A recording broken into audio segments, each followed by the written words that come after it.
And we are live. Hi, everyone.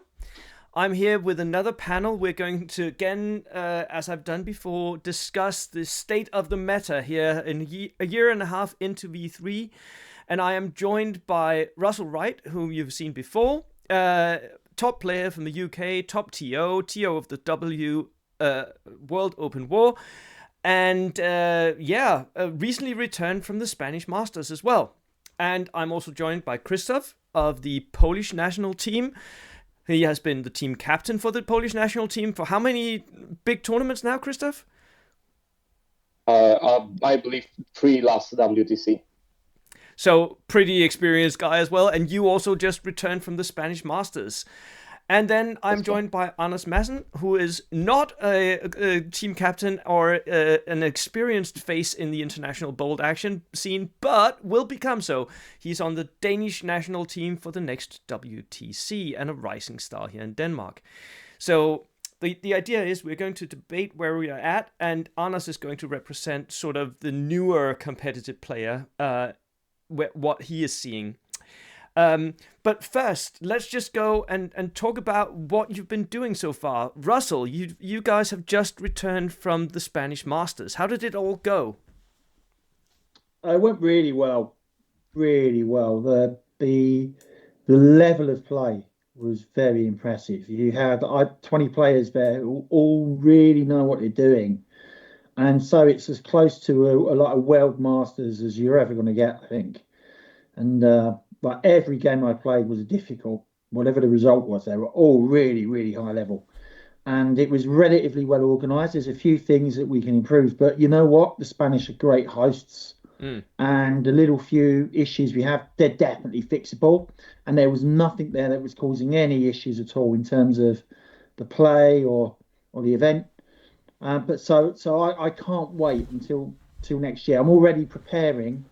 I'm thinking about next year. That's how much I enjoyed it, and I haven't felt that excited about like one tournament in a long time. So, and you more or less ended up with a gentleman's result of losses and wins. Is that right? Yeah. I wasn't very gentlemanly when I got the results, but I was crying But I had 2 wins, 2 losses, and a draw. Okay. But against 5 really good players, and lessons have been learnt, though. Adjustments will be made. Okay. And I'll be more than ready for next time to try and improve on that. But 10th out of 20. And if I'd won the last game, because it was Carlos and he destroyed me. But if I'd managed to flip that, I'd have ended up 3rd. So that's how tight it was. There was only one player unbeaten whole tournament. And our new Lord and Master, Johnny Callan. But other than that, really great, amazing event. Loved it. Right. And Krzysztof, you were also there. How did your tournament go? I had a 9th place. I believe it's awesome tournament. Absolutely one of the best I have played. That was a moment that you can face the best players on the bold action tournamental scene. Every tough, as Russell said before, is amazing. It's really tough. And it's hard to beat someone.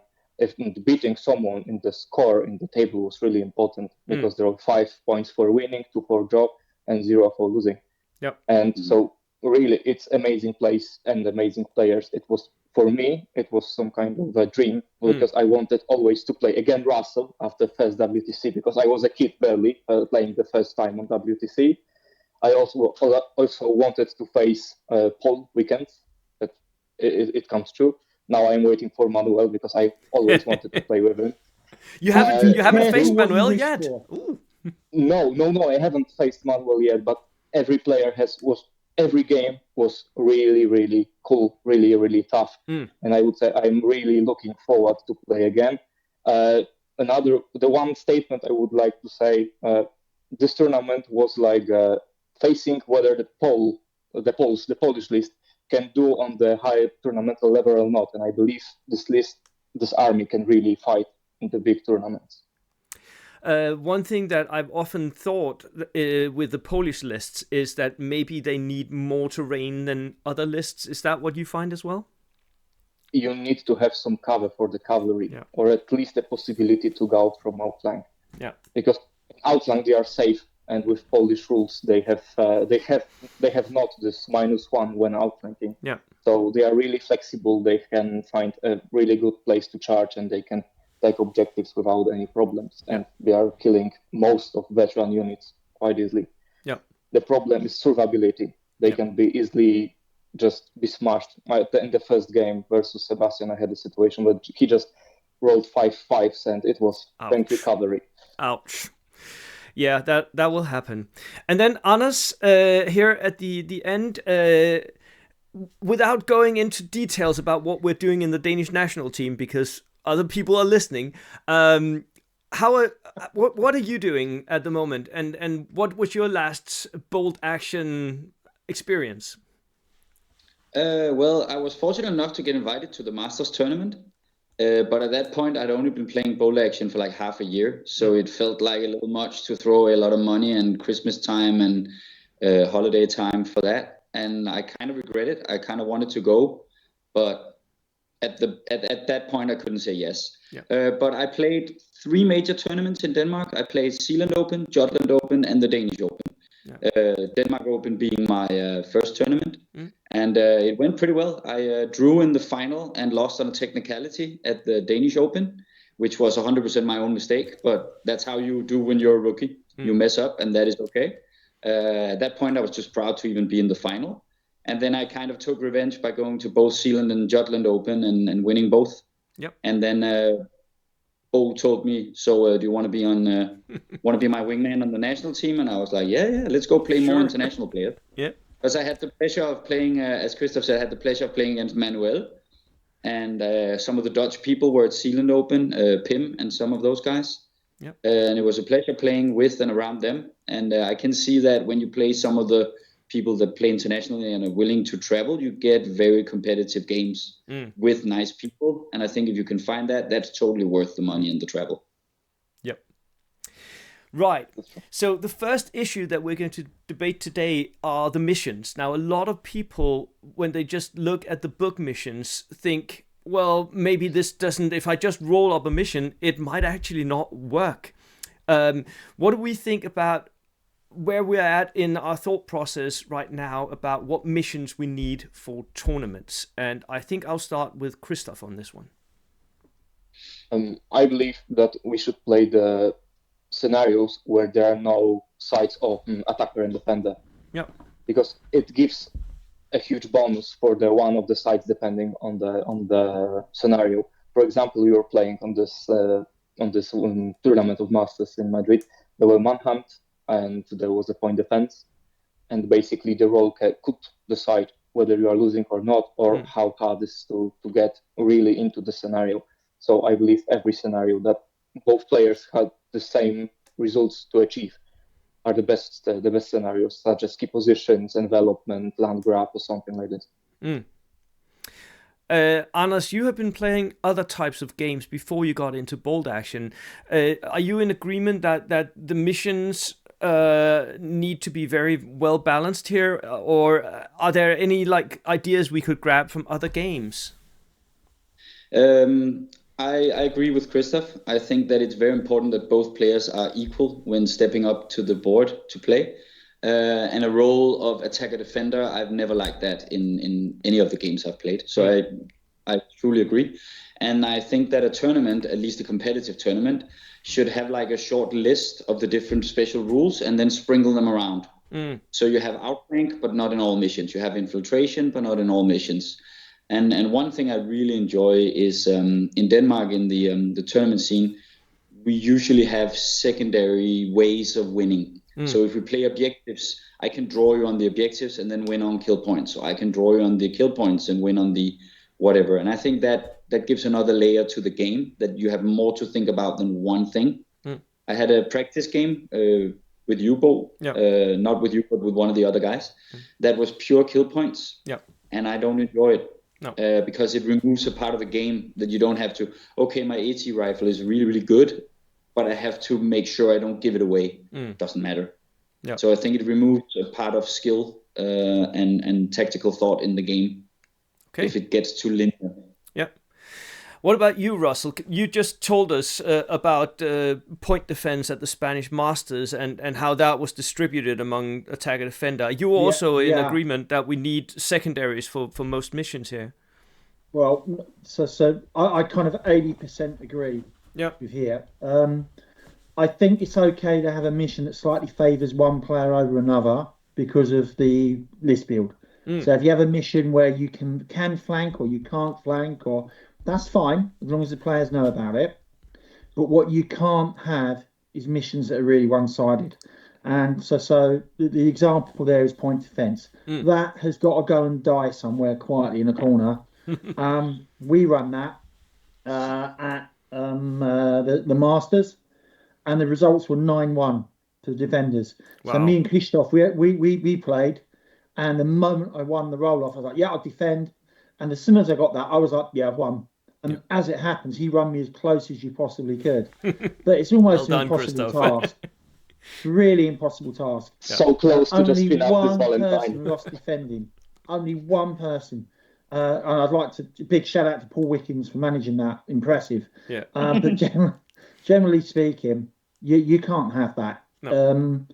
And the Manhunt mission, I'm not so certain on. We need to look at the numbers, but yeah, it was a bit one-sided probably. So avoid missions that are very, very one-sided. But I like a little bit of flavour. So I agree with Anders. They should all be different. Yeah. So I like the idea. You can infiltrate. You do have a prep bombardment. You can like different flavours. That if you can do that, and there's lots of missions out there now. So for anyone building a list, don't go with just the book. You really don't have to. There's lots of sensible missions out there that people have invented that are really good and work. Yep. And so a big shout out, for example, to timely objectives as a mission that people seem to love. It's not in the book, but it's almost, you see it at so many tournaments now. Yeah, it really works. Also, like, go and check out both a shameless plug for my own Commander's Compendium. We've got missions in that one, but also Russell writes the missions for World Open War. A lot of those were really well balanced, and all of them, by the way, had secondary objectives in the center of one sort or another. So secondaries, I think, is one of those things that maybe even a mission, if it's too skewed, if it's not really balanced enough, you can make it more balanced with secondaries. What about terrain? Are you guys finding that V3 needs more terrain than it used to? Are open tables okay in V3? What are we seeing? I will start with you, Russell. Me? Okay. Yeah, you need more terrain because it's a lot easier to hit. And that makes actually the game thematically is more like World War II in that if you are stupid enough to stick your head up in the open, you're going to get hit by something. Yeah. So that's one point.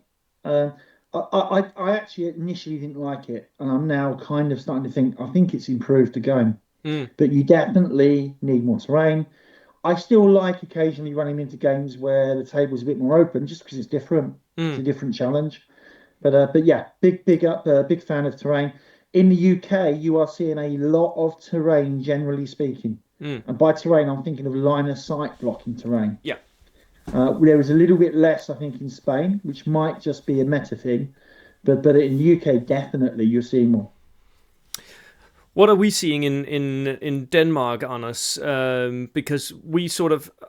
I think a lot of us think that the Danish terrain tables are pretty dense compared to what we see abroad. Is that your impression as well? Yeah, I think from a competitive view, it makes sense to have a lot of terrain because it gives you more decisions and more stuff to worry about on the table. So my basic thought is the more decisions you have to take, the less the dice decides who wins the game. So that's good, that you need a more tactically interesting map to play on. And then there's also just the whole, like the visual thing and the narrative of the game, that the reason I started playing bold action is alternating turns, and it's the visuals, and it's the theme of World War II. So yeah, in Denmark we have a lot of terrain, and I like it. It does mean that we have some units that are used less here than in the rest of the world, as far as I can see. We are not a big fans of huge guns and fixed weapon teams and stuff like that, as I see in other metas. Because it's just not as good when there are forests and buildings and hedgerows all over the place to sit with your big cannon. So if that makes sense. The meta has to follow the tables we play on, I think. What about you, Christoph? Are you also a fan of very elaborate tables with a lot of terrain, or are you a fan of going the way of Warhammer 40k and every table needs to look the same, or what does that look like in Poland? To be fair, for me, it is the best that every table on the tournament is different, to have the variety of this. Yeah. I believe the best table is some kind of medium terrain, not too dense, not too open. Of course, they need to be some tables that they are open or they are dense to protect some armies that is fighting in some particular style, or again, the armies who are shooting really well. I think the balance is the best key in this. In Poland, we are playing more dense. Sometimes it's a problem to move a miniatures, or there are too many decisions for the players to make, and it consumes a lot of time. If there are players who know their stuff and how to play it, it's not that big problem. But if there are players that needs more time, it's going to be complicated in some way. So I am the backer playing on some kind of the medium terrain when everybody can take advantage on the table, and that I believe it will be all. Right. Okay, then let's talk about nations, because right now at this point we have the armies of the US, we have the armies of of Great Britain, we have the armies of Germany, and we have the armies of the Soviet Union book, and the armies of Japanese is almost out. Like it's coming out this January sometime, right? Where do we think we are on nations? Anas, let's start with you then. Yeah, I think Germany is top. Just variety, choice, and the special rules are nice and easy to use. Extra snap 2 is good. Extra shots on machine guns is great when you spam them on vehicles and in small objective holding units and stuff like that. They have the ability to make small units stubborn or fieldcraft, and they have the Panzerfaust. I see them as pretty good. They have a large selection of vehicles, and they're good at what you want them to do. So I think Germany is probably the safe route to go. I would say US, I don't see the appeal at all. I think airstrikes are just not good enough, and I don't see US winning anything anytime soon, to be honest. If they do, it's because the player's great, because we have to remember all this stuff. If you put a really great player with a bad army and a bad matchup on a bad table against a guy who's not very good at bolt action, the better player will still win. And that's why we love the game, because otherwise it wouldn't be fair, right? You need to have the best guy win most of the time. I think something that's very overlooked is some of the minor nations that have some special rules that are very interesting. As a counter to some of the stuff that I'm expecting to be dangerous. I believe it's Hungary, for example, you can't outflank or infiltrate. So I think Hungary is a really, really good army, especially because they can borrow some German vehicles and some stuff like that. So I think Germany is the go-to. America is, and I'm going to be hated for this probably, I don't see the appeal at all. I just bought an American army because who doesn't like Band of Brothers, right? Yeah, everyone I don't does. See myself winning and be competitive with it. But I think where it's really at is in reading the meta and the tournaments, and then figuring out which minor nation gives you that special edge at that particular tournament. That's the fun part. Right. What about you, Christoph? Because you are a Japanese player at heart. That's how I read you, at least. Every time I've played against Christoph, he's always used his Japanese. But you also play Polish. Do you own other armies? And what is your assessment right now of the tier list of nations? I believe that Germany is the best at this point. Okay. I am totally agreeing. The flexibility of the list, the possibility of playing with a mixed bag or a Death Star list as with a Kugelblitz or double Kugelblitz, or you can go with hard Panzer list, and every advantages that Anders told before, I'm totally agreeing. But looking at the surprises of the last World Open War and looking at the results of the Masters, it's really, really interesting what John Curran is at this point doing with the Soviet list. Yeah. It's really finds me. This game is amazing. That every player has different attitude to the army and different perspective on playing it. And of course, there are some types of units that are taken in every list, basically. The Spachtruppen, the Fallschirmjäger, they were taken almost in every German list. Yeah. But I'm really looking forward to look how people will use the infiltrator armies, how they combined it, for example, with vehicles, or they will just go pure infiltrators as Johnny did. That's amazing what he did. He beat all of the Spanish national team. Basically, he played Achilles, he played Cano, he played Carlos, and he won with them. Yeah. He won 5 on 6 games on the World Open War, I believe, Russell. I'm right? Yeah. Yeah, So he was beating the Spanish again there. Yeah. Yeah, so it's really amazing. I'm really looking forward what he's going to do with the Soviet army. Well, I have thought about the other nations. I like playing Poles at this point. Yep. I believe that's what Understyle told. The Poles has really good rules that gives them possibility to play. Yeah. For example, they are quite good against flamethrowers because they have got a double check even on the vehicles. If the vehicle is on fire, it can reroll again the morale check. Yeah. They don't have -1. They have extremely flexible, and the only minus of the Polish list is the variety. There are no big possibility to choose the units, and there is no medium anti-tank that would be really good in this list. I really believe that British has got some really strong points at this point with high MGs, as we were playing with Russell. The possibility of losing double pins is a really good one. I believe Americans has their possibility as well. And there is a guy in Poland, and he's, for example, playing on 5 half tracks with heavy autocannon and double high MG, and he's winning really some games. The Amadeus, his name M13 is MGMC something, yeah. Yeah, it's something. I don't remember the number, but it's really cool, and he's playing with this, and he can beat some games really. So the biggest question marks at this point is Japanese. I'm really looking for this book, really. Yes, I think we all are. What about you, Russell? What do you think is the tier list of nations at the moment? I honestly don't think we know. I really don't, because I hear what you guys are saying, but we're seeing different lists win different tournaments all the time. So we just saw a Soviet list win the Masters. Yep. We've seen the British Britcom was won by a German tank list. London GT, I don't like to correct you, Bo.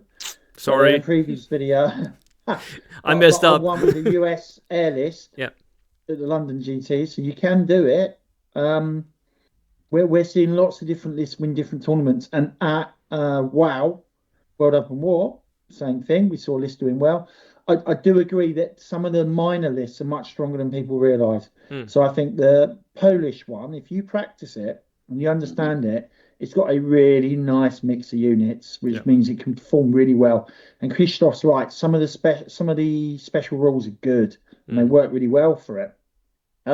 Hungary, depending on the missions, like if you get a fog of war mission and you're Hungary, if you lose that, you really need to look at yourself in the mirror, because like being able to flank in anywhere and your opponent has to come in from the reserve area, that's pretty powerful. And the Hungarians got pretty good units to access. The other one, France, they've disappeared a bit, but you can get armor 9 tanks, and you can get a double tap artillery observer still. So I'm a bit surprised we're not seeing France a little bit more. Finland were very popular a year ago. They've kind of vanished a bit with the FAQ, adjusting the unreliable points. And then the main armies, Britain's not been out long enough yet for us to really know. So I'm messing around a lot with Britain. There's some really good elements of it. Germany's clearly strong. I agree with that. The Soviet Union can do a lot of things that the other lists can do as well, and adds extra stuff. So they get access because of Lend-Lease to a lot of the equipment HMGs and whatnot. And then the US, I still think the US, I would beg to differ with Anna's. I understand what he means, but there's stuff you can do with the US list you cannot do with others. So really, yeah, just go and play. That's the great thing with V3 at the moment, that there is no obvious meta at the moment. And then on top of that, the new army building approach means you have so much more variation in what you can build. And we're still working it out. So yes, it's fantastic. We're in a really, really healthy place at the moment for the hobby. One of the things that, taking your cue here to talk about army builds and the force organization chart, maybe one of the things that had me really worried was my initial gut reaction when I saw a year and a half, 2 years ago, when I saw the first leaks for the new force organization chart in V3, which my initial gut reaction was, oh my god, yes, I can spam the shit out of everything, right? And the funny thing is, looking at the lists for the Spanish Masters, looking at what people are actually doing right now, there's a lot of people taking a very great mix of different things. So they'll have a hammer, mechanized forces, or armored fighting vehicles, and they'll have an anvil, maybe of some static guns or machine guns, and there's a lot of mix here going on. Are you seeing the same things? I will start with Christoph this time. Yes, I believe every player has his playstyle, so he is just taking the units that he needs to use in the game. For example, I was hearing your recording on the Masters Champions before it happened, and you were telling about the heavy automatic cannons in the Polish list, and it may sound stupid, but it's really do its job in the list. It's the vision of the player. What units do you need in the list? But what we can see is armor is really in play. Yeah. On average, there are 3 to 5 vehicles and more armor transport. And I believe that the best players, it's only my statement, you can just, it's a point on the debate, are taking the mixed armies. They are taking different units with different possibilities to play on the table and play different part of the game. To contest objectives, to destroy the armor, to destroy the infantry. Just every tool you need to beat the game in different situations. For example, in the Masters, we didn't know the scenarios before we were sending the list. For example, I was looking for a more objective missions. Yes. For example. Yes, but because you had more or less 4 missions that were kill points, right? And zero objective. Zero objectives. Basically, zero classical. Yeah, point defense, but I don't know how much that counts as an objective, but yeah. Not really. And there were a lot of objective points in the pack, so it depends. And I believe every player would like to have different tools to play different scenarios. Yeah. What about you, Russell? You've been messing around with all infantry. So Christoph made the point about armor is everywhere, and that's what I'm seeing as well. But a lot of players, like top players, are telling me there's something in all infantry, and that's basically what Johnny Curran won the Spanish Masters with, isn't it? Well, yeah. So on that, arguably the world's best player, because he won the Masters. So I think you can make a case for it. He won with 0 vehicles. Yeah. So and one of the reasons for that is, you know what, vehicles, they don't necessarily deal with infantry as well as they used to. No. They're very good at dealing with other vehicles, but there is a case for that. Like, oh great, you got a medium anti-tank gun. I don't care. That's a HE1 hit against me. Yeah. So yeah, fine, whatever. And you've just spent 180 points or 150 points on it. Again, I don't care really. And your MMGs are not as effective as they used to be. So there's an argument for it, which I think is being missed. I think the Japan book in January could be really interesting for the idea of even more all infantry. And if we start to see more all infantry armies, people running tanks are going to have to review what they're doing to make sure they win. Yep. So So it's still up in the air, I think. Like you say, I haven't quite been going all infantry, but not far off. Actually, so my US list we're running with recce jeeps. So there is, but I have gone with 0 armor, as it were, a few times and done really well with it. So we're still learning, and as I say, that's what's exciting. We're still learning what works.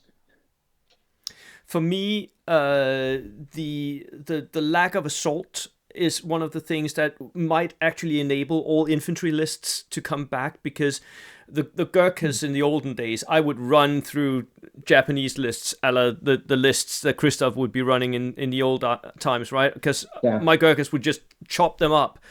But that doesn't happen anymore. So, Anders, are you in agreement that all infantry, there's a possibility there? You're not as such an all infantry player, are you? You like your armored fighting vehicles. I agree there's a possibility, but I don't think it's a competitive list. Okay. I think John Curran, I haven't seen him play or played him, but he must be really, really good. Yeah. Because I've played some of the people at the Masters tournament, and they are really good. I think the problem is at the Masters tournament, as you just said, there were no objective missions. And that's where the vehicles shine. You put your Spædtruppen on an objective, you drive your tank up close to the objective, it's now yours. It's now on your opponent to destroy my tank. Yeah. That's why you pay for the vehicle, because the vehicle is very hard to remove if it doesn't take any chances. And in an objective mission, if you can get first on the objective, drive your vehicle up, now it's a sticky objective, it's my objective. That vehicle that is 120, 140, 160, whatever points, is way harder to get to move away from the point than the same amount of infantry, in my opinion. I think it's way easier to take away people's objectives if they have infantry on them, because they're also not mobile. So if you start zeroing in on them, they're like, oh, then I'll move. Okay. And you're still within 3 if you're a good player, because you'd be on the right and then you run to the left and you're still contesting and stuff. But now you can't go down. The thing about an armored vehicle is you have to do several rolls in a row with success to take it out. And I don't care if you immobilize my tank on the objective. I don't care if you make my turret be stuck. It's already done its job. It's my objective. And also, I don't have to be down in order to be hard to kill. If infantry want to be survivable, they have to be able to go down. Armored fighting vehicles don't care. They are always hard to kill. So I think they have a really, really large role in the game, but not the role most people imagine them having. They think like, oh, I'm going to buy a Tiger tank and I'm going to kill stuff. That's not why you buy vehicles. You buy vehicles to win kill points by killing 1 or 2 small teams and then dying yourself and you win. Or by driving up an objective and sitting on it with your tank in a ruin on ambush and you win. And in breakthrough movement missions, you can move without going down, so you win. That's like my very, very hard analysis of why vehicles are great. And then some of them can get recce for 10 points, and it's double awesome, right? So what about the rest of you guys? Because Anders touches on one point here that Anders has never known any different, I guess. But for me, it was very different moving into V3, having sticky objectives. Does that change how you have played the game this last year and a half, Russell? Yeah, it has definitely changed. Well, obviously in objective missions, but it changes the way you play around them. Yeah. Because Anders is right, that's a good tactic, that you secure it with an infantry unit and then you roll a tank on, which is exactly what I did to Christoph. I rolled a Valentine on an objective, and I think I had a Matilda on another, and it was like, look, these aren't going anywhere. Yeah. And you're not getting these objectives back now unless you can do something remarkable. So there's some truth in that, which means you need some AT to deal with a list that can do that. Yeah, it's definitely changed it. I'd agree with that. Because in the previous version, you had to have your infantry sitting there. Yeah. Or you would lose the objective. And now you won't. It's still yours. It's not contested. Contesting an objective is not really a thing unless you get a vehicle on it and prevent someone. So, yeah, he's right there. We've got to agree with him. Yeah. Yep. What about you, Christoph? Do you miss the old objective of V2? Absolutely not. Absolutely not. Just try to imagine. I was playing Japanese, and I'm playing with my father, and I'm playing with my friend Jędrzej, and he's one of the best German players I know. And I was always playing on the armored vehicles list, and I had my just small Japanese unit, just running on the objectives, staying there for a 5 or 6 turn, and at the end, the one vehicle just go on the point, and it is contested. So I like the idea of the sticky objectives, and I believe it's really impacting the game, and it gives another possibility to just outsmart the enemy, but you are the first, and you are just defending the point, or even push harder, just to move him on his own border edge. It really benefits early aggressive play, doesn't it? That you get up there very early, which may again touch on the next thing that we're going to talk about, which is infiltration armies. So let's talk army builds. So obviously Johnny Curran won with an all infiltrate. You can't really do all infiltration since the 8 units. Yeah, he had 8 units that could infiltrate, but he couldn't infiltrate his full army, which is what he did before the armies of the Soviet book came out. Infiltration, is that the way to go? What are you seeing? Christoph, let's start with you. My father played Johnny Curran twice lately on the World Open War, as well as Master Gun Tournament, and he says really, really good stuff about Johnny Curran, of course, as a player, but he really knows his stuff, and that's awesome. And these builds, it's really worth looking at it and considering it. The possibility of just deploy your units after your enemy, it's a huge advantage. Moreover, you are just pushing your units away from the preparatory bombardment as well. Yes. I believe that's only the question. On the Masters tournament, even they were limited, that they cannot deploy it in the opponent deployment zone. And normally there are no such a limitation. So try to imagine that you can bring lists with more than 8 units of infiltrators, with tank counters and heavy platoon, that every unit in infiltration starts the game in the deployment zone, and it's horrific. It's massive. Yeah, it is. If you just try to think about tank counters, even without Panzerfaust, they're really good with fighting and armored vehicles. Yeah, even they have got double attacks for every one of them. So it's really, really good, and I believe only Soviet Union is the army that is capable of creating such a beast. Yes. From the infantry army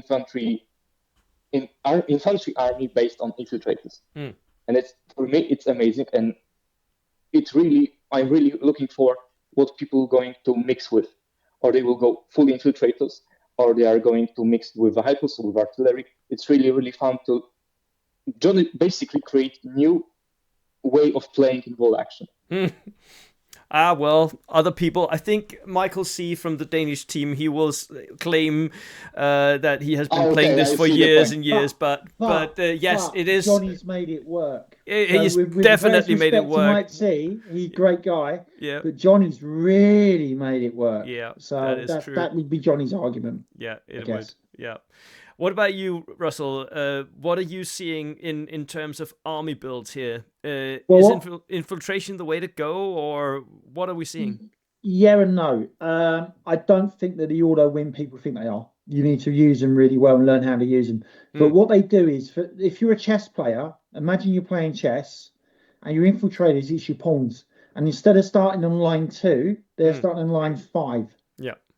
So what they do is, more than anything else, they let you control the board completely. Yeah. Because your opponent has immediately got units they need to deal with that are in their half of the board, and they can't move. They're not. So I played Carlos round 5. He had 4 infiltration units, and I just couldn't clear them out. No. And as a result, I was having to respond to him and not play my game. Yeah. And that's what they're really good at. You put them in people's faces. Your opponent's got to clear them out, and so they can't do what they want to do. So immediately, the infiltrator player has got an advantage. But the key to that is to be willing to lose them. Yeah. So you have to understand these units will die, but they will, in the time they take to die, you have set your army up where you need it, and you've done what you needed. So we were talking earlier about, like, Johnny. He's just won the Masters 5-0, and his dice count was -12. Yeah. So he lost a lot more units than he killed. And people, because they're pawns. Yeah. And you're willing to sacrifice them because they're buying you time, they're buying you space, and then everything else sits in place, and it just works really well. But if you want to do that, you need to practice it a lot. And there are counters, and I think the counters are increasingly being considered by players. Yeah. So we might, maybe, and this is what I love about the meta, that we get reaction. And, it evolves all the time. I do wonder whether we might start seeing more flamethrowers and engineers as a way of clearing them out. So we will see. That's one thought for me. More auto cannons because they're 360. They can sit there, get them on ambush, and they just chop up. They will chop up veteran units. Yeah. So there are options. I don't think they're all a win at all, but they definitely a really interesting way of playing. Johnny is running them superbly. Other people are doing something similar, but not to the extreme that he is. I'm sure we'll see more of them. And then we've got the Japan book arriving in January. Yeah. Let's see what that brings, because possibly that is maybe another army that's got infiltration. Yes. At least the leaks so far suggest that there will be more infiltrators and fieldcraft and all that stuff. And by leaks, let's be clear, that's the stuff that Warlord are publishing themselves. Yeah. Telling you about their intel reports. Yeah. Intel, the latest intel report has some infiltration units in it. Yeah. So that's interesting. Yeah. Anas, what do you think is the counter to an all infiltration army that's in your face turn one? Okay, so I've been thinking about how to answer this question, and I think I'm going to be the voice of the devil a little bit here. Right. Because I'm from the Warhammer community, and we like maths, and we like balancing, we like FAQs a lot. Yeah. And the thing is, infiltration is way too strong. It's not a matter of opinion. It just is. If you have infiltration on your troops, you have everything you need to win the game. In this game, you need to be able to move or get to a certain spot. You need to be able to grab objectives, and you need to be survivable with your infantry. You get all that for 1 point. If I have a veteran in a forest and you shoot at him and I go down without infiltration and with infiltration, I get 100% more survivable if I have infiltration, because I need to roll 100%? anything but a 1. I need to roll anything but a 1 instead of anything but a 1 and a 2. That's a double up on my survivability. I lose half the amount. In hard cover. Okay. Yeah. No, in soft cover, because I'm an infiltrator. 3 up, 2 up. Yeah, that's right. But so if you've gone down, but you've got to go down to access that. But it gives me the ability to, for 1 point, make my 13, 14, 15 point guys double as survivable as yours. I also get to put them forward on the map, so I can grab the objectives and then drive my tank up on them. And I get to hunt kill points with them, because I totally agree. They're going to die if the enemy wants them dead, because you have 4 or 5 man teams and they're up on the table and stuff, right? But they can also deploy very close to the enemy. So if you're playing kill points, run them out, kill an officer. Run them out, kill a light mortar team. Run them out, kill a light AT gun. I think the problem with the rules for infiltration as they are now is, if I asked you guys, you're putting together a tournament army, I'll give you the option of paying 1 point per infantry model in your army for infiltration. Everybody would pay for every single guy in the army to have infiltration without blinking. That means the rule is wrong. The rule is wrong if everybody wants to put it on everything and include as much as possible of it. There are lots of other rules like recce, fieldcraft, stuff like that. It's a good rule, but it's not. I don't want fieldcraft on everybody. I don't want stop on everybody. But if I could, I would pay 1 point per infantry model in any army I ever took to a competitive tournament, and every other good player would too. That means the rule is wrong. It needs to be changed. Because you think it's just too cheap? Is that it? It's just too good. It should be 3 points per model, or it should be you can only deploy neutral areas, or you cannot get the cover bonus within point blank. Those things would change it, I think. I think 3 points, you would still put it on your veterans. You double the survivability of your guys. I would anyways, yeah. I would too. I would still have 2 spare truppen if they were 12 points more. They're that good. Okay. You touched on recce. Sorry, can I come back on that? Because I think Anna's made some really good points, but I respectfully just do not agree. It's not auto-win. You need to learn to play it. Auto-win. What I would say is, with a lot of experience, you can play it very well. Yeah. The second thing, a lot of tournaments will have missions where you can't infiltrate. So, for example, the WTC, I think 2 of the 6 missions you cannot infiltrate in May in Denmark. Yeah. So straight away, you've negated one of your benefits for 33% of the missions. Yeah. Okay. 33%. I think my maths is right. Yeah. Okay. Next thing, you only get the saving throw if you haven't moved the unit. So if you're planning to flank stuff in, it's not. So I would respectfully, like, I would not put it on all my infantry, because I've got infantry in a specific role that are flanking or in vehicles. They're not going to use it. Fourth, if you are pushing units up, I would suggest, for example, Krzysztof's Polish list. What a wonderful counter. The moment you put an infiltration unit anywhere within 18 or within 9 of one of those cavalry units, he is going to rip you apart on that unit. And there are counters to it. It's just we haven't worked them out yet. The reason we don't know the counters yet, how many people are running this full-on infiltration list? Not many. They're running 1 or 2 infiltration units, and they're doing well with them. But I've played against Germans with spare troopen, but they can't spam the infiltrators, so they're easy to deal with.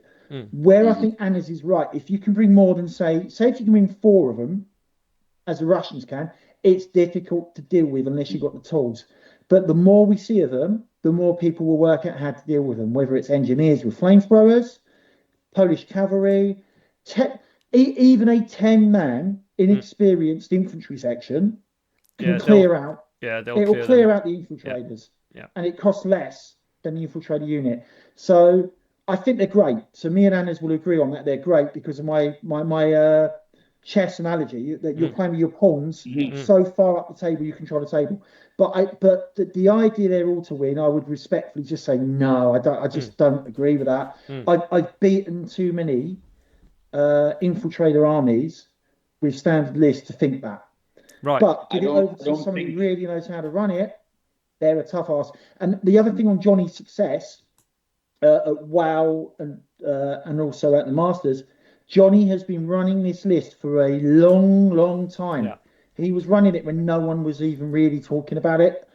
Michael C. accepted. And so he's worked out how to use it in a way that others haven't. He has a bit of a thing over the Spanish. Because of the way the Spanish build their lists, it seems like infiltration units are very effective against them. Yeah. So that's something that's quite interesting. Yeah. Because his record against Spain is just unsurpassed. I don't think there's anyone with his record against the Spanish. That's why we now call him Sir Johnny Francis Drake Curran in England. Because he's beat the Spanish. Yeah, he beats them. So anyway, I'll stop there. But I think Anna's makes some good points. But I thought it was important someone put the other case for it. Yeah. If I can say also something, the problem is not where there are 3 or 4 units. The problem starts where there are 8, 10, or 12 units. That's the problem to stop. Yeah. For example, you were mentioning playing cavalry versus scouts or any infiltrators. That's not problem killing one of them. But the question is how many survives the assault. Yeah. And they have got 3 pawns units that can just go and kill them. And I don't know whether the engineers will be counter for it. Maybe, but every time you can just run out from the field. You just cannot say that every time you are going to kill 6 or 8 units with flamethrowers, because every time you are shooting, you can lose it straight away. I don't know what's the counter yet. Maybe in a really hard panzer list, if they are not taking 8 or 10 units of tank hunters. Just try to imagine that you are taking the list with 10 infiltrators, let's say 8 units of tank hunters and 2 units of scouts. 4 units of tank hunters has panzerfausts in this list, and the 4 doesn't. So you can just put 2 units of tank hunters in front of the tank. Yeah. The tank will shoot probably to the units with panzerfaust because they can kill it immediately. Yes. The second unit will go just to run and prepare to assault in the next turn. So it will be really interesting how to counter it. I don't have a clear idea how to face it. For example, if they are playing flamethrowers, as you were saying, Russell, for example, the one unit will stand in ambush and the second just can go and move. How many units of engineers can you really bring? And if you are taking, for example, 6 flamethrowers to just counter the Russians, you will have problems with really good shooting units on the rest of the tournament, as the Germany or British on the HMGs. So, or with recce cavalry that just moves away when you shoot your flamethrower. It's really, I love the idea of the new Infiltrators army, and I'm really looking forward to look what the counters, what will be the counter. Yeah. I have 2 more questions for you guys, and then we're done for the day. First one, though, is so last WTC, the Germans all had multi-launchers in their lists. And then looking over the list for the Spanish Masters, there wasn't really any multi-launchers. There were 2. There were 2. Right, there were only 2. They weren't taking them. So what? I believe they were more. Achilles had 1. Paul had doubled. So they were 3 lists. Yeah. I think 2 players. But there were few. 3, was that 3, Christoph? 3 players? I played Paul with Nebelwerfers. Achilles had 1, I believe. Yes, he did. I have the list there. Yeah. Manuel had 2. So sorry, you're right. There's 3 players that had them. Yes. Anyways, 3 players out of 20. That is not a lot of players. So, Christoph, do you think that there is something to multi-launchers or isn't? I don't like them. No, me neither. But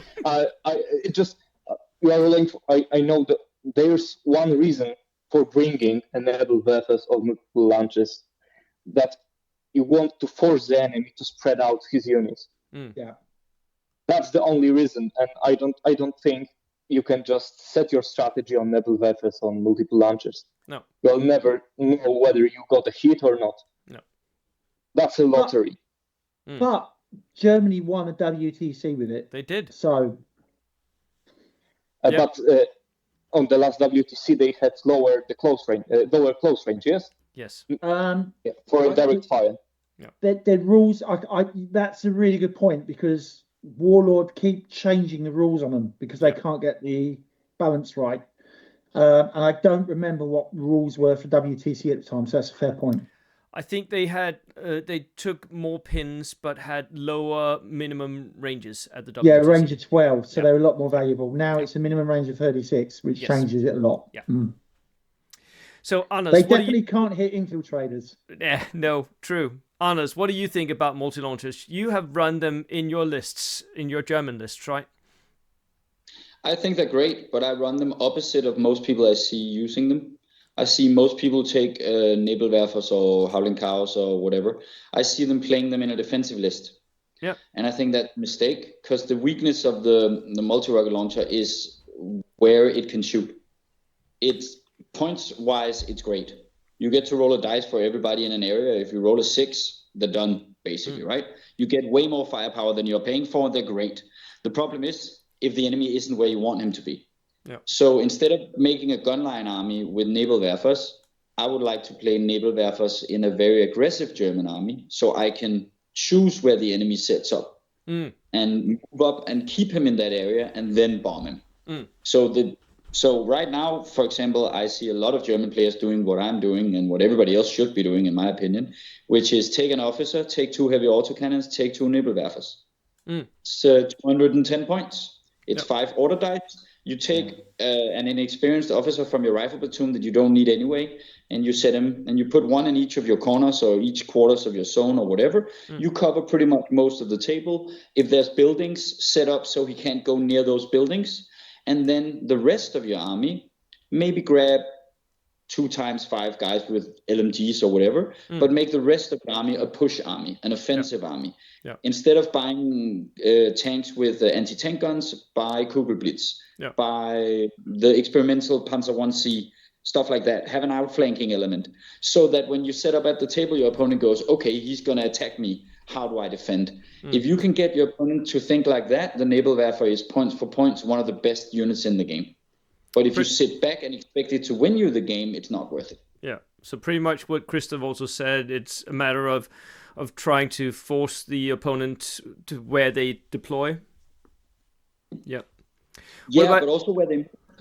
Also where they move, right. Okay, what about you, Russell? You have run air power lists, so not exactly like Nebelwerfer bombardments, but air power lists which also have an element of bombardment in them.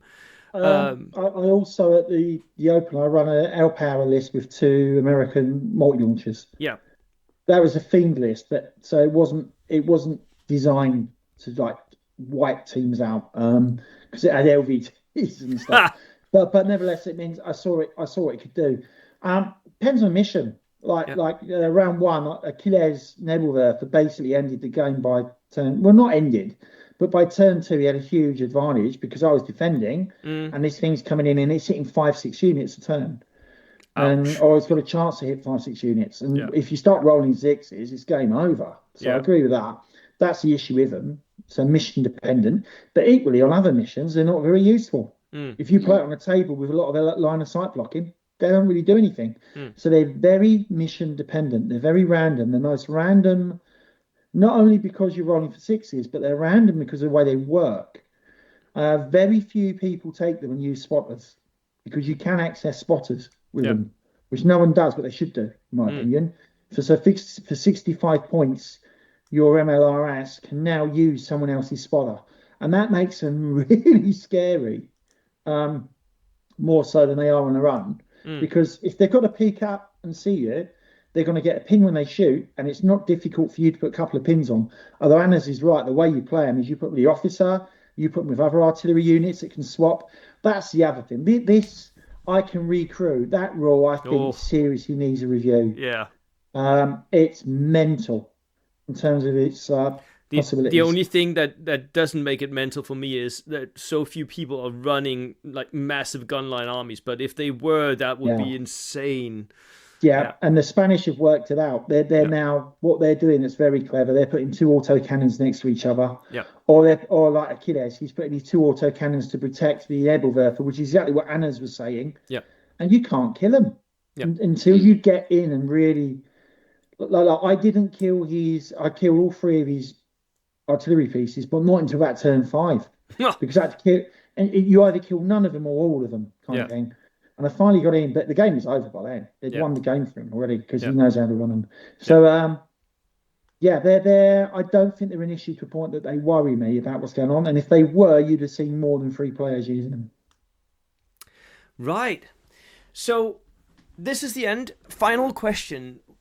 We're a year and a half into V3. What have you guys learned about bolt action playing V3 here? Russell, I'll start with you. Oh, blimey. So I've learned Anna's doesn't like infiltrators. And I love them. I want all of them. Yeah. No, but in all seriousness, when I first started playing and testing the game, I didn't like it. Be blunt, I did not like it. And that was because I think I was used to V2. So you're comfortable with it. And secondly, I was playtesting it, where you are purposely looking for issues, and it changes the way you think about the game. And it was only when I stopped playtesting, when I dropped out, that I really started to enjoy the game, because rather than focusing in on issues, I was actually really appreciating the way it works. So close combat can still work and is still useful occasionally, but it's a lot more realistic. No, I would respectfully disagree. I know. I use 3 or 4 close combat attacks in a tournament to clear out and finish off units, but that's kind of how it should work. Like the old 15-man bamboo spearman list, or it's a bit, it wasn't very realistic. I think I read somewhere less than 1% of World War II casualties were from close combat.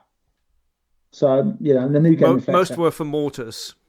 Yeah, mortars is the thing. Mortars are kind of not appearing. That's the thing we're seeing. Light mortars because they're cheap, and you can access them through rifle platoons, generally speaking.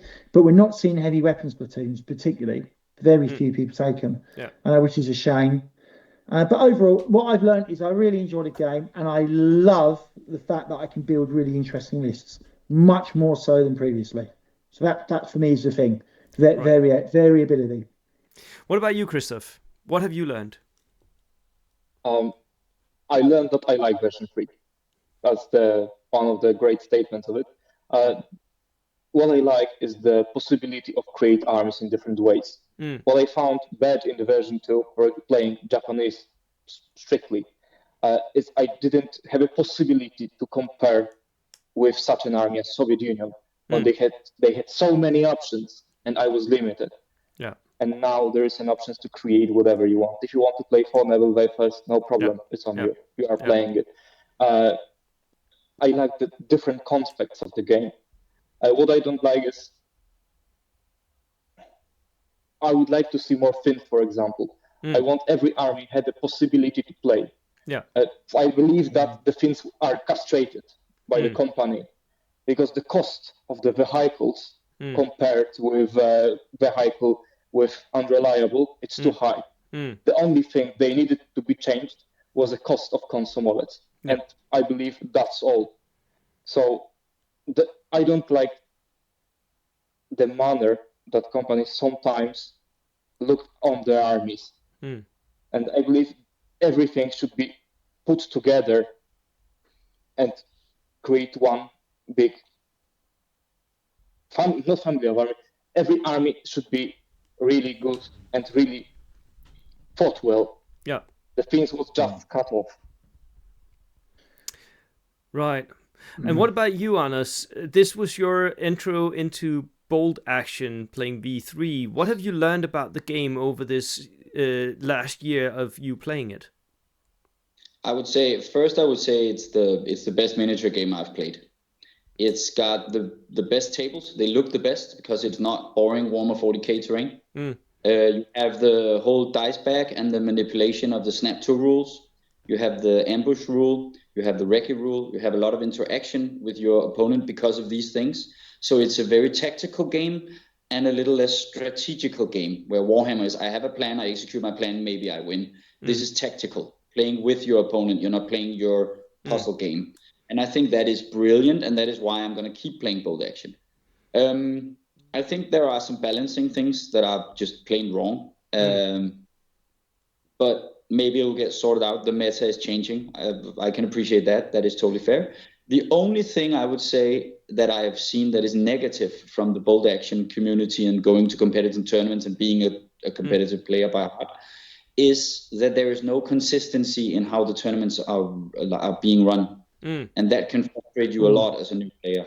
For example, my first big tournament, I go to a 6-game tournament, and I find out after game 5 that there is a final.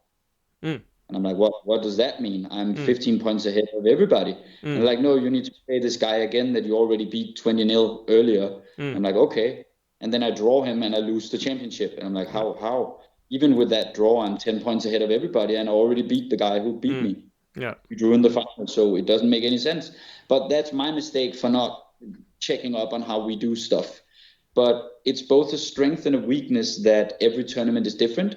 I like the different scenarios, different army compositions, different ways of playing the game. I hate that the way you win tournaments and get points and find out who the winner is different every time. I think there needs to be consistency there. Can I come back on that again? Sure. I'm not deliberately disagreeing with Anna's on everything. Well, I also disagree with Anna's, so go ahead. I could not disagree more. But where I agree with him, it's on the TO to make sure it's very clear in the pack how the tournament runs. And if they don't do that, and then you're surprised by it, that's unacceptable. It needs to be very clear how this pack works. But the fact they're all different is one of the reasons we don't have a general matter that's running away with everything. Because every tournament has differences. Like the WTC, you've got to put 625 points into rifle platoons. WoW, you have a restriction. You can only take one type of each platoon. And the scoring systems are different. And there's slight rules adjustments. And I can understand why, for a new player, it might be blimey. But you know what? If you're a new player, go to the open tournaments first that are friendlier and where the lists are less aggressive.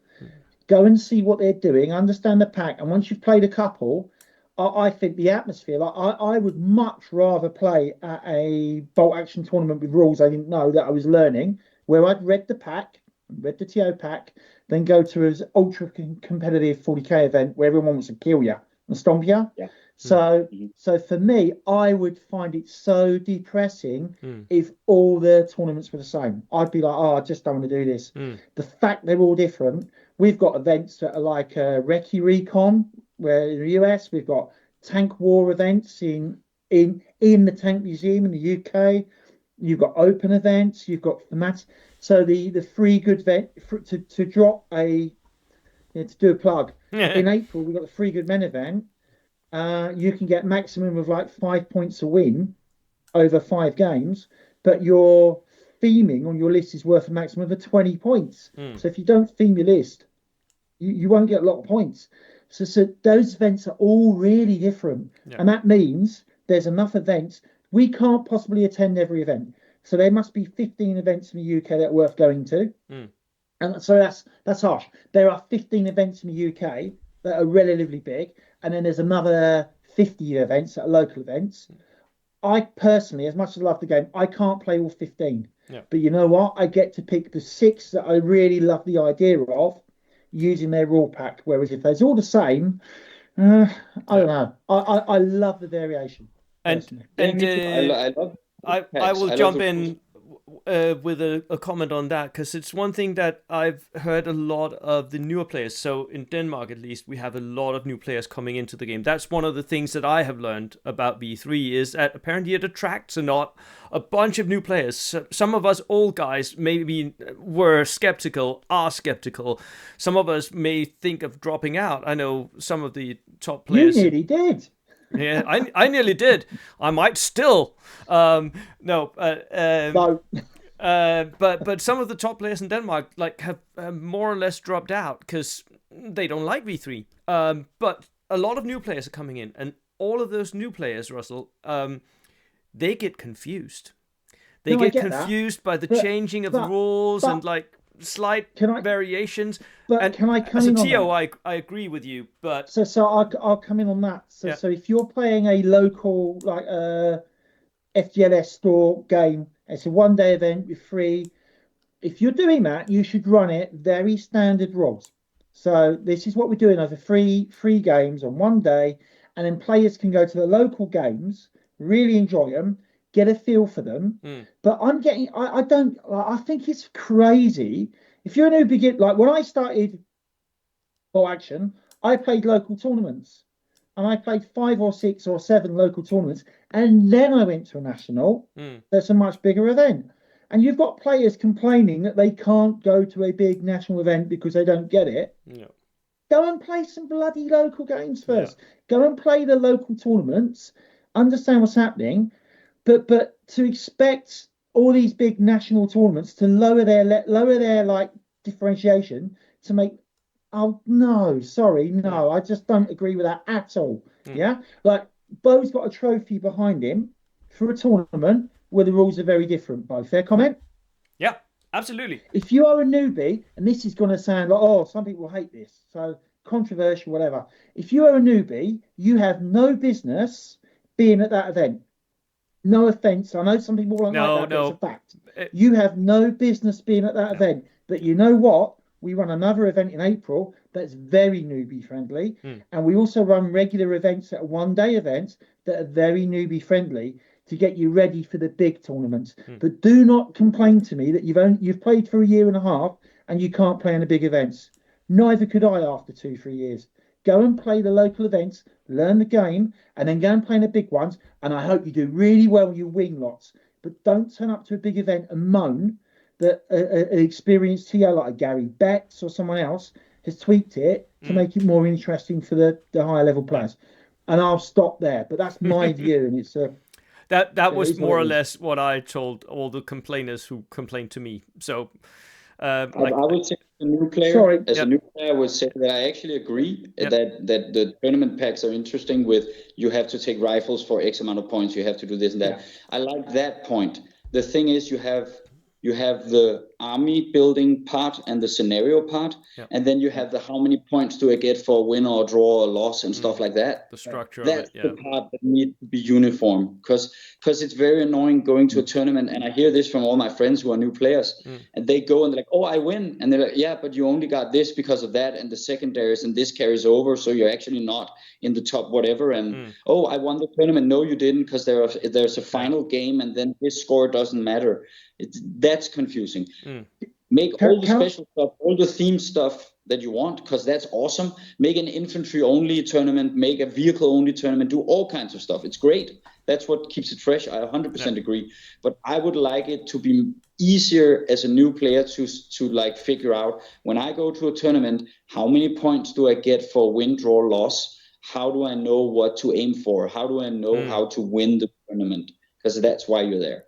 I think this is one of the points where we're never going to agree. Can I come back on that one final thing, Bo? Final one. Okay. So 2 points to that. So number one, there are 3 or 4 TOs in the UK that are currently discussing how to actually make the scoring the same for the tournaments. So that is happening, Anna. So you'll be pleased about that. It means I'm changing things that I don't like potentially on the way we score some of my events to get in line with what other people are doing. So I do hear what you're saying on that. So, and there is people doing that in the UK to do that.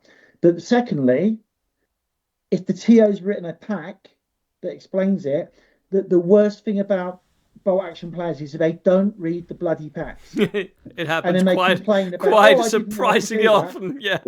Even at the Masters, we had players complaining, "Oh, I didn't know you could do that." It's like it's in the pack. Yeah. So you are right. We can criticise TOs for not unifying, but equally, players, please read the packs. Yeah. Yeah. And on that happy note, boys, go back and read your packs over the Christmas holidays. I will certainly be reading the Dutch pack because there's so much in that. I'm going to the Bold Action Double Dutch along with Anna's, and there's so many changes, and so we need to read very specific like wordings for everything. So that's going to be my Christmas. Thank you guys for attending, and that was a lovely evening that we spent together here. Thank you so much for letting everyone in on your thoughts about the game at this point. Good luck in the new year. I think most of us will be seeing each other at some tournament in the very near future. Christoph, I look forward to beating your Japanese again, because I think you'll be playing them again when you see that book. I just have to figure out how to beat them then. Every time facing you is a pleasure, and we will manage it. Yeah. I promised my Japanese wife I will win one tournament next year using the Japanese. So. Nice. Right, I might have to play Japanese in order to beat them now. All this Japanese army. That was it from us, and we will see you another time. Cheers, everyone.